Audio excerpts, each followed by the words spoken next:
ہاں جی، السلام علیکم ورحمۃ اللہ۔ السلام علیکم، کیسے ہیں بھائی؟ خیریت سے ہیں؟ الحمد للہ، آپ کیسے ہیں؟ اللہ کا احسان ہے۔ کہاں سے کال کیا آپ نے؟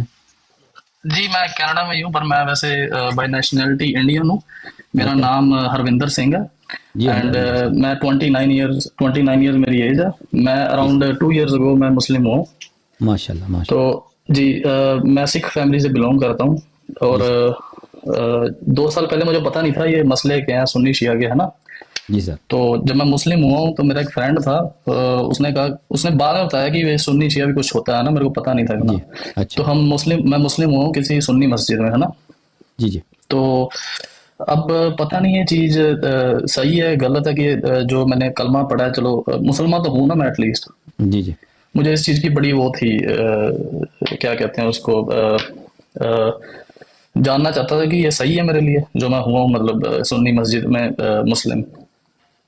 ایک جنرل پوائنٹ آف ویو سے، میں یہ نہیں پوچھ رہا کہ شیعہ جی سنی، آپ ایک ویسے مسلمان تو ہوئے ہیں، آپ اس میں شک نہیں، آپ مسلمان ہیں بھائی، جی مسلمان ہوئے تو ٹھیک ہے، مسلمان چلو ہیں بھائی، جی جی سر، الحمد للہ۔ تو ایک نا بڑا کوشچن ہے میرے فرینڈ کا بھی اور میرا بھی، جب جیسے اگر کوئی سلام مس کر دے 1 سال، جیسے کوئی مسلم ہے پر وہ پکا مسلمان، مطلب بعد میں بنا جا کے، ہے نا، اس کو تھوڑا بعد میں جا کے فیل ہوا کہ یار ہاں میں نے سلام مس کر دی اتنی ساری، اب میں سیریس مسلمان بنوں گا، جو مس ہوئی ہے سلام، اس کا کیا کرے وہ؟ تو نماز کی بات کر رہے ہیں، صلاح نماز کی جی بات کر رہے ہیں جی، جس نے ہاں جی، نماز مس کیا مسلمان ہونے کے بعد، جس نے نماز نہیں پڑھی ہے، ان نمازوں کو اس کو قضا کرنا پڑے گا۔ اور جو اس نے اچھا نمازیں، اگر مسلمان نہیں تھا، مثلا ایک شخص 30 سال کی عمر میں مسلمان ہو جاتا ہے، تو پچھلے والی نماز اس پہ واجب نہیں ہے، لیکن جس دن سے وہ مسلمان بنتا ہے اس پہ اس کو نماز پڑھنا پڑے گا۔ اب ایک شخص مسلمان ہو گیا، اس کی عمر 30 سال ہے، اب 1 اچھا، سال تک نماز نہیں پڑھی اس نے، اب وہ نماز پڑھ رہا ہے، تو 1 سال کا نماز اس کو قضا کرنا ہو۔ ٹھیک ٹھیک ٹھیک ٹھیک، صحیح ہے۔ اور شرک، ہم میرے کو چلو موٹا موٹا مجھے پتا ہے کہ شرک تو چلو یہ ہے نا کہ اللہ کے سوا اگر ہم کسی اور چیز کی پوجا کرتے ہیں نا تو وہ شرک ہو جاتا ہے۔ صحیح، پر میں سب سے پہلے نا ان کو سنتا تھا، کیا نام ہے ان کا، وہ مولانا طارق جمیل صاحب، ہے نا۔ تو اس کے بعد میں تھوڑا تھوڑا اور امام کو سننا شروع ہوا، پھر آخری میں انجینئر محمد علی مرزا کو سنا، ہے نا۔ تو جی کافی سارے امام کو میں نے سنا۔ تو شرک وہ کہیں ان کا کہنا یہ ہے کہ اللہ کے سوا کسی کو نہیں پکار سکتے، ہے نا۔ اور ہمارے جو شیعہ برادر ہیں وہ کہتے ہیں کہ امام علی جیسے ان سے ہم مدد مانگتے ہیں نا۔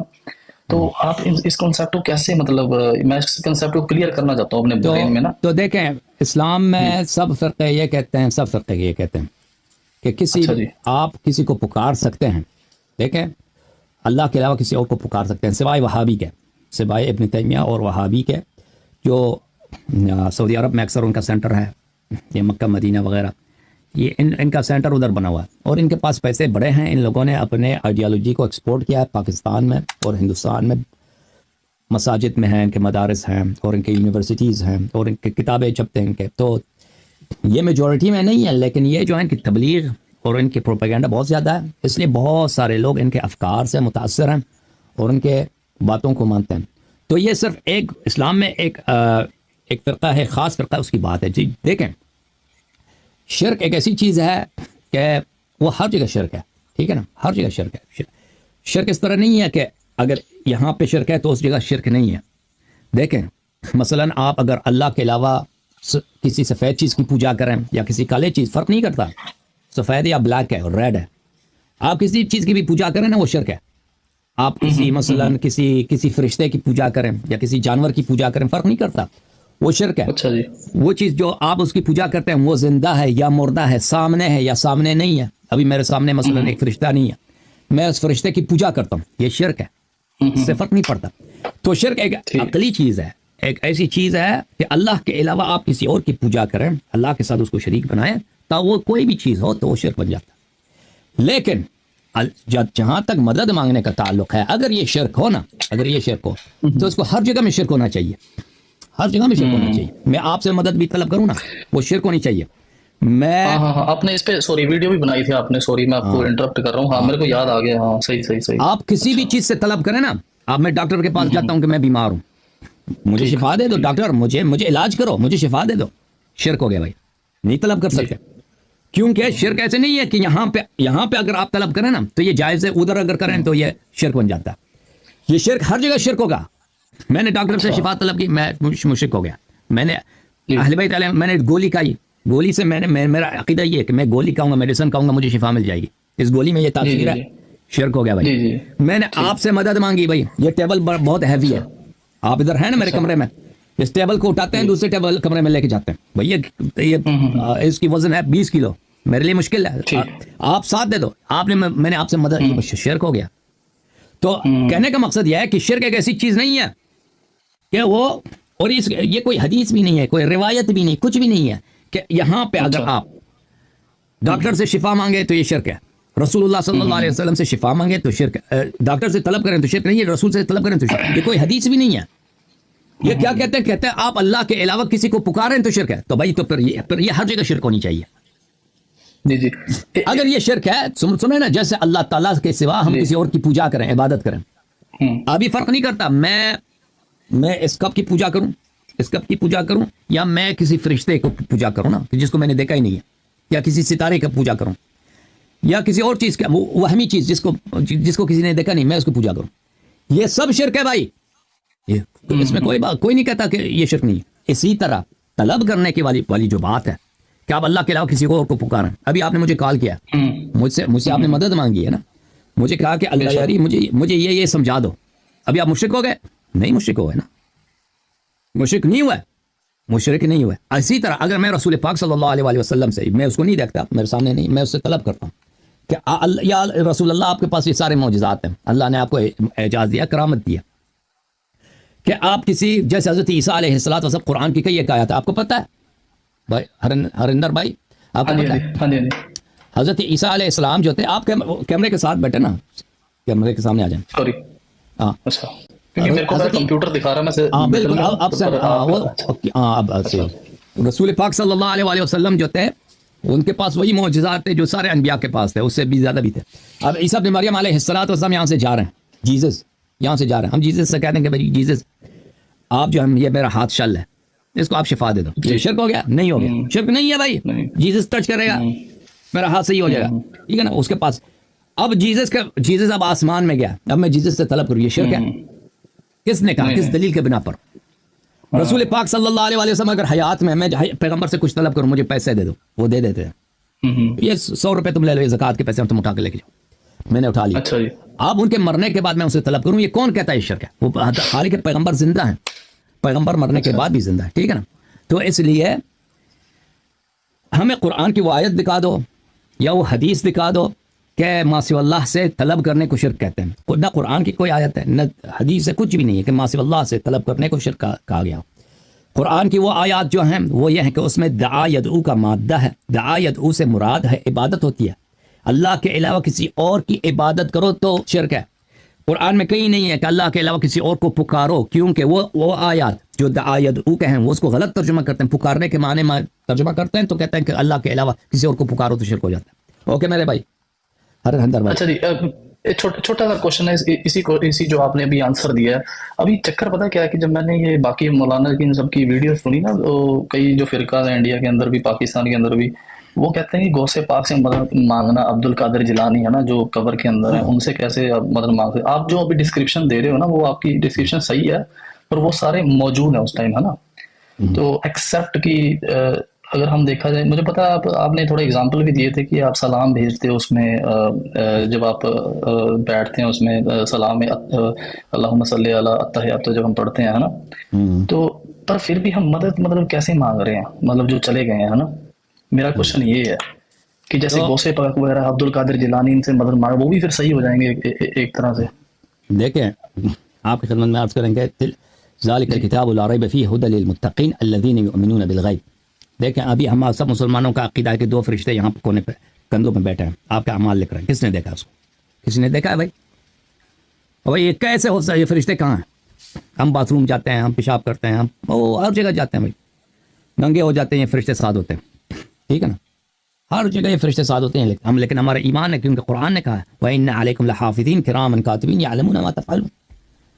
آپ کے پاس 2 فرشتے ہیں، کرامن کاتبین ہیں، وہ لکھتے ہیں آپ کے عمل، جو بھی عمل آپ انجام دیتے ہیں وہ لکھتے ہیں. حالانکہ اللہ کو ان کی ضرورت نہیں ہے، اللہ کو ویسے بھی جانتا ہے.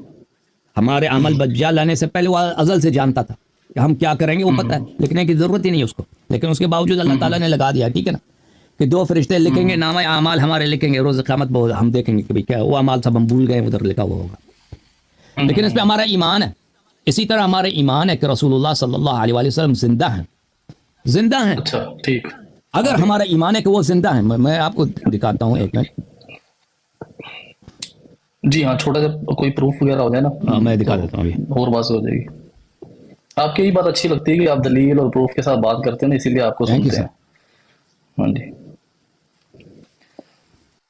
میرے محترم ناظرین، یہ کتاب میں آپ کو دکھانے لگا ہوں، یہ کتاب ہے انباء الازکیاء فی حیات الانبیاء، انباء الازکیاء فی حیات الانبیاء علیہم السلام۔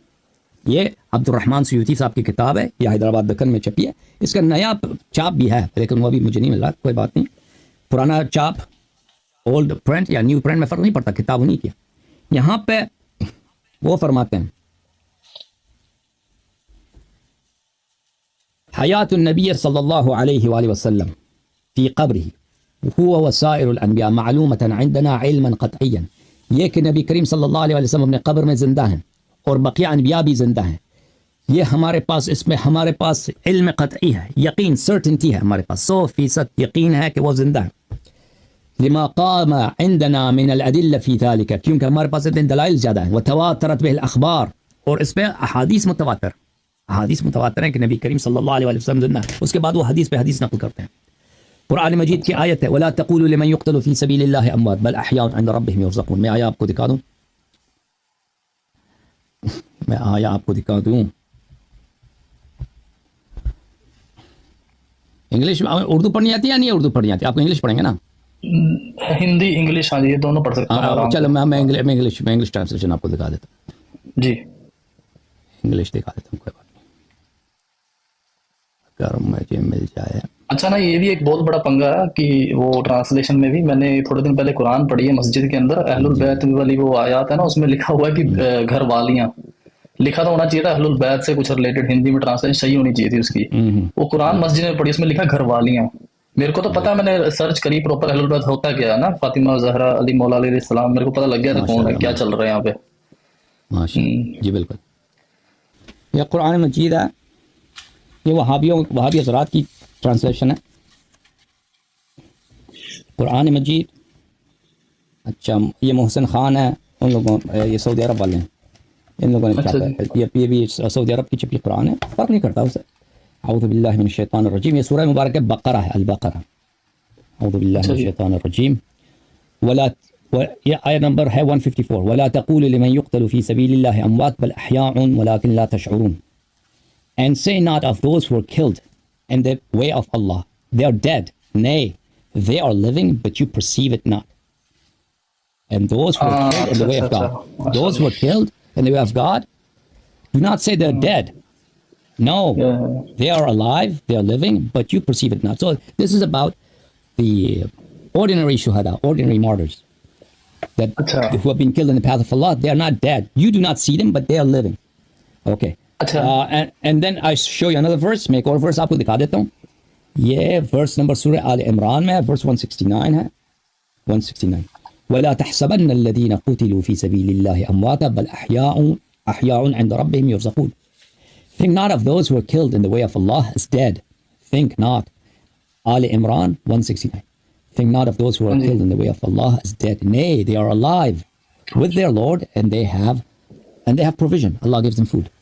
Okay, so therefore اس طرح اللہ تعالیٰ کے ہاں جو ایک عام شہید ہوتا ہے نا، وہ اس کی یہ حالت ہے کہ وہ زندہ ہے، تو نبی صلی اللہ علیہ وسلم لازمی بات ہے ان سے، تو ان کا مقام کئی بلند ہے۔ اب نبی صلی اللہ علیہ وسلم زندہ بھی ہیں، ہم ایک زندہ سے طلب کرتے ہیں اور اس کے پاس وہ سب پاور ہے۔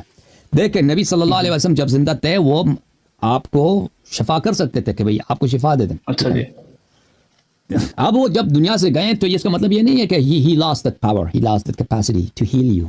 جی So اب اگر اسے آپ طلب کریں، یہ ہم نہیں کہتے کہ وہ اللہ ہے، نہیں، اللہ نہیں ہے، وہ نبی صلی اللہ علیہ وسلم، وہ ہم سے پیار کرتے ہیں، ہم ان سے پیار کرتے ہیں، اگر ہم اور وہ ہماری بلائی چاہتے ہیں، اگر ہم ان سے طلب کریں تو اس میں حرج نہیں ہے اس میں۔ پھر اہل بیت علیہ السلام کے ہمارے احادیث میں ہے کہ تم نبی صلی اللہ علیہ وسلم کو پکارو مشکلات میں، اہل بیت علیہ السلام کی ٹیچنگز میں ہے، ان کے احادیث میں، اب ہم شیعہ ہیں، شیعوں کے حدیث میں ہے کہ رسول اللہ صلی اللہ علیہ وسلم اہل بیت علیہ السلام سے اپنی حاجات مانگنی چاہیے. یہ ایک دو حدیث نہیں ہے، بہت سارے احادیث ہیں. جی سر مزید بولیں. جی جی. اچھا جی، کہیں بڑا چھوٹا سا کوشچن ہے اسی کے اندر ہی کہ بھائی اللہ سبحانہ تعالیٰ آؤٹ آف رسپیکٹ تو نہیں یہ چیز کہہ رہے ہیں کہ بھائی وہ زندہ ہے، مطلب جیسے ہم کہہ نہیں No, دیتے no, کہ no, میرے ماں they're باپ really جیسے alive. مر گئے جیسے No. نا. اچھا جی، اچھا No, G. they're literally alive. They عند ربهم يرزقون. They have provision. Provision means sustenance. G. It means food, drink, water. Yeah. I in don't کو want to رزق ملتا sound ہے dumb, اللہ but کی. ہاں Yeah. جی جی. ہاں جی, I don't want to sound dumb, but sometimes what happens is out of respect, let's say somebody's parent is dead, ہے نا, کوئی مر گیا جیسے, تو وہ کہہ نہیں دیتا کہ وہ زندہ ہے ہمارے دلوں میں ایسے کوئی. میں میک شور کلیئر کر دینا چاہتا ہوں کہ ہاں ایسا کچھ ہے نہیں, ہے نا. نہیں بالکل This is ہاں جی, literal. They're کوئی کل کو literally میں کسی alive. کو ایکسپلین کروں, ہے نا, میری عادت ہے کہ میں سب سے بات کرتا ہوں, ایکسپلین کرتا ہوں ان کو, ہے نا. میرے کام پہ بھی کافی دوست ہیں, ان کو میں نے قرآن وغیرہ دی ہے نا, پھر وہ کوشچن پٹ کرتے ہیں, تو میں نہیں چاہتا میں کبھی اسٹک ہو جاؤں اس کوشچن کے اوپر, کیونکہ یہ بہت بڑا کوشچن ہے کہ جو کسی سے مدد مانگنا نا. ہاں جی جی. تو عرض یہ ہے آپ کی خدمت میں کہ قرآن میں بعض چیزیں ہیں جو لٹرل نہیں ہوتا, فگریٹو ہوتا ہے. فگریٹو سمجھتے ہیں نا آپ؟ ٹھیک. فگریٹو ہوتا ہے. مثلا آپ کہتے ہیں یہ شعر ہے, حالانکہ وہ شعر نہیں ہے, وہ ہی از اے ہیومن بینگ, وہ انسان ہے, جی جی, لیکن کیونکہ وہ دلیر آدمی ہے کہ کہیں گے شعر ہے, تو ہاں جی ہاں جی ہاں, کیونکہ وہ یہ فگریٹو ہے. لیکن یہاں پہ یہ فگریٹو نہیں ہے کہ رسپیکٹ کے لیے وہ کہا جاتا ہے کہ وہ زندہ ہے. یہ literally they are alive. Quran seeing literally they are really alive. تو اس میں یہ کوئی نظریہ عقیدہ کسی مسلمان کا نہیں ہے کہ اس حدیث اس آیا میں, یا وہ جو میں نے صوتی صاحب کی کتاب دکھائی ہے وہاں پہ آؤٹ آف رسپیکٹ. مثلا ہو سکتا ہے کہ بعض معاشرے میں اس طرح یہ ہے نا کہ وہ رسپیکٹ کے طور پہ کہتے ہوں گے کہ فلانی زندہ ہے. وہ صدر مر گیا کہتے ہیں صدر صاحب ہمارے دلوں میں زندہ ہے, ٹھیک ہے نا. وزیر اعظم مر گیا کہتے ہیں وہ ہمارے دلوں میں زندہ ہے. وہ تو ویسے ہی, وہ تو زندہ تو نہیں ہے, وہ ایسے ہی کہہ رہے ہیں رسپیکٹ کے لیے, لوگوں کو دلاسا دینے کے لیے. لیکن یہاں پہ اس طرح نہیں. یہ یعنی آپ کی خدمت میں عرض کروں کہ سب اس آیا کے متعلق یہ سب مسلمانوں کا عقیدہ ہے, اس میں اختلاف آپ محمد علی مرزا کسی سے پوچھیں, طارق جمیل, کوئی نہیں کہے گا کہ یہ فگریٹو ہے, وہ کسی کا عقیدہ, وہ سب کہیں گے کہ یہ زندہ ہے. یہ بالکل ٹھیک ہے. ایک نا صحیح مسلم پتہ نہیں بخاری میں نا ایک حدیث میں نے کافی ٹائم پہلے کسی عالم کے پتہ نہیں کسی کے نا منہ سے سنی تھی میں نے, ہے نا, میں نے خود تو نہیں جا کے دیکھا اس کو. وہ یہ لکھا ہوا تھا کہ ایک بار کیا ہوا کہ حضرت عائشہ کے پاس پتہ نہیں عمر ابو بکر آئے, کہ انہوں نے کہا کہ بھائی محمد صلی اللہ علیہ وسلم کوئی پتہ نہیں چلا گیا دنیا سے, اس کے پاس بیٹھے تھے, تو عمر پتہ نہیں ابو بکر نے کہا کہ میں نے رسول اللہ صلی اللہ علیہ وسلم کو کہا کہ یہ تو مر چکے ہیں نا, یہ تو نہیں سن سکتے آپ کو. تو انہوں نے کہا تھا کہ یہ تم سے بہتر سن سکتے ہیں. تو پھر عائشہ نے کہا, ہاں جی بالکل بخاری کی حدیث میں آپ کو دکھا دیتا ہوں, بخاری کی حدیث ہے. اچھا وہ آپ نے مجھے یاد دلا دی, وہ بہت کام آنے والی حدیث ہے معاملے میں. جی ہاں, وہ کئی حدیث ہے کہ نہیں ہے. میں بس لنک کرنے کی, جو میرے کو پتہ ہے میں بس ان کو لنک کرنے کی کوشش کر رہا ہوں آپ کے ساتھ, کیونکہ آپ سے بڑھیا اس ٹائم میرے پاس کوئی بندہ ہے نہیں ہے, کتاب نہیں ہے, وہ پڑھ نہیں سکتا اکیلے جا کے. میں آپ کو دکھا دیتا ہوں, وہی کوئی بات. یہ بخاری ہے, چاپ دار حیات تراث العربی, یہاں پہ کتاب چھپی ہے 2001 میں, دار حیات تراث العربی بیروت میں. یہاں پہ سب سے پہلے آپ کو دکھا دیتے ہیں حدیث نمبر 1338.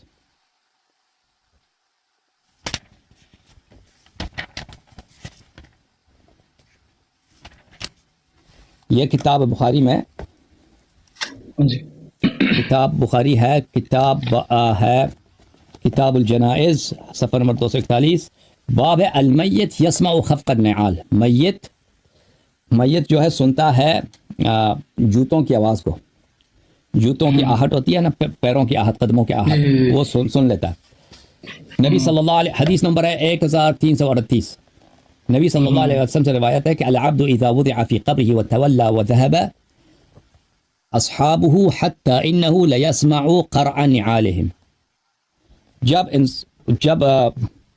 لوگ جاتے ہیں کسی کو دفن کرنے کے لیے, اس کو قبر میں ڈال دیتے ہیں, تو پھر وہ واپس چلے جاتے ہیں. میت ان کی پیروں کی, ان کے قدموں کی آہٹ سن لیتا ہے. پھر یہاں پہ کہ ملک آتا ہے, فرشتہ آتا ہے, اس سے بات کرتا ہے. اچھا, دوسری ایک پہلی حدیث. دوسری حدیث ملاحظہ فرمائیں اسی بخاری میں, یہ ایک بخاری ہے, کتاب المغازی, باب غزوۃ بدر ہے, باب فی قتل ابی جہل, ابو جہل کے قتل کے باب میں.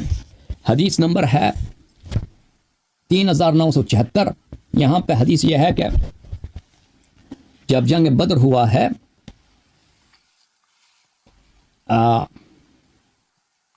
نبی صلی اللہ علیہ وآلہ وسلم آئے، وہاں پہ ان کے جو مردے تھے نا، ان کے جو لاشیں تھے، ان کو کفار کے، ان کو ایک گڈھے میں ڈال دیا تھا. تو وہاں پہ آئے تھے فجعل ینادیہم باسمائہم، رسول اللہ صلی اللہ علیہ وسلم ان کو نام لے کر ان کے ناموں سے پکارنے لگے، اے فلان اے فلان، واسماء آبائہم، یا فلان ابن فلان و یا فلان ابن فلان، اس طرح پکارنے لگے.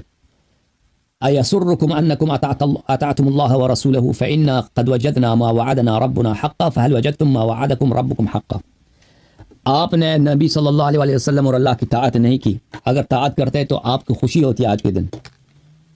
ہم نے، اللہ نے جو ہمیں وعدہ دیا ہے وہ ہم نے حق پایا. کیا اللہ نے جو تجھے وعدہ دیا تھا تم نے حق پایا ہے؟ قال عمر نے کہا یا رسول اللہ ما تکلم من اجساد لا ارواح لها. آپ کیا بات کر رہے ہیں؟ کورپسز کے ساتھ، باڈیز کے ساتھ، لاشوں کے ساتھ بات کر رہے ہیں جن کی روح نہیں ہے، زندگی نہیں ہے. تو نبی صلی اللہ علیہ وسلم کے جواب سنو، والذی نفس محمد بیدہ، اس اللہ کی قسم کہ محمد صلی اللہ علیہ وسلم کی زندگی اس کے ہاتھ میں ہے، ما انتم باسمع لما اقول منہم، آپ ان سے زیادہ بہتر نہیں سنتے، وہ آپ سے بہتر سنتے ہیں.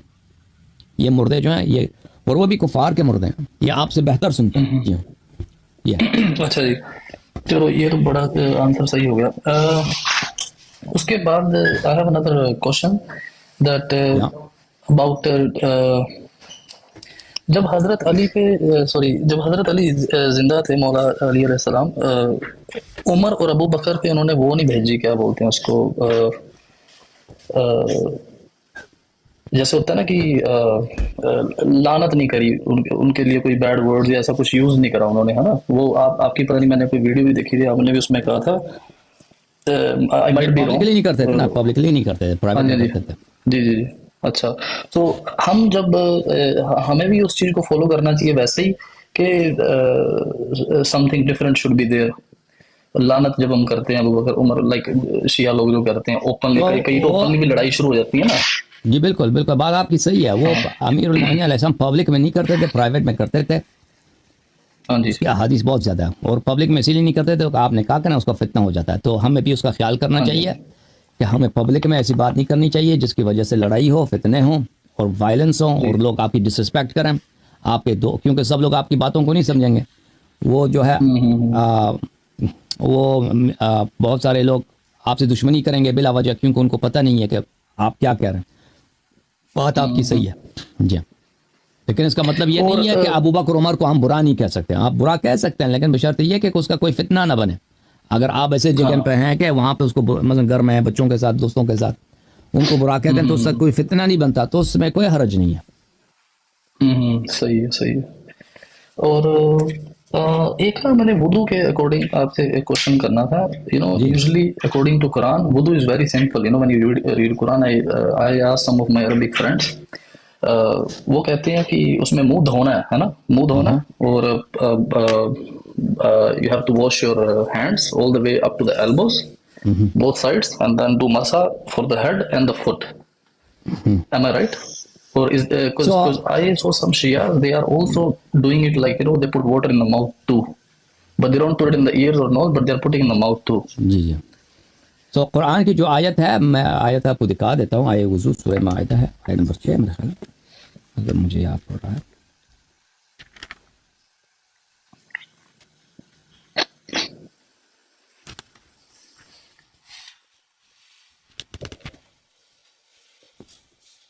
تو اس میں مس ٹرانسلیشن بہت ہے نا، قرآن میں مس ٹرانسلیشن بہت ہے. میں آپ کو سمجھا دیتا ہوں. یہ قرآن مجید ہے انگلش ٹرانسلیشن کے ساتھ، یہ وہابیوں کی ٹرانسلیشن. یا ایھا الذین آمنوا اذا قمتم الی الصلاۃ فاغسلوا وجوہکم. O you who believe, when you intend to offer as-salah, the prayer, wash your faces. So you wash your faces.